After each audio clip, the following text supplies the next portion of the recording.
నేను మీ శ్రీనివాస్ భక్తి మార్గానికి స్వాగతం. ఇక్కడ కనిపిస్తున్నటువంటి క్షేత్రంలో స్వామివారిని ఎవరు చూస్తే వాళ్ళంత ఎత్తులో కనిపించడం ఒక విశేషం అండి. ఇక్కడ కనిపిస్తున్నటువంటి గంట దగ్గర నుండి ఈ క్షేత్రంలో ఉన్నటువంటి మూల విరాట్‌ని చూసినట్లయితే ఎవరు ఎంత ఎత్తులో ఉంటే అంత ఎత్తులో స్వామివారు మనకి దర్శనం ఇవ్వడం జరుగుతూ ఉంటుందండి. ఈ క్షేత్రం సుమారుగా 9000 సంవత్సరాల చరిత్ర ఉందని చెప్తూ ఉంటారు.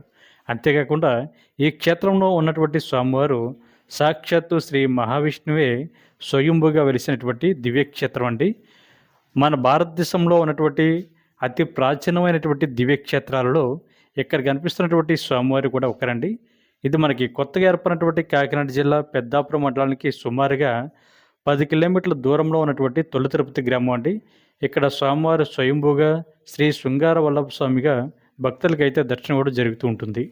ఈ క్షేత్రంలో మరొక విశేషం ఏమిటంటే ఈ క్షేత్రంలో ఉన్నటువంటి బావిలో ఎవరైతే స్నానం చేస్తారో వాళ్ళకి సంతాన విద్య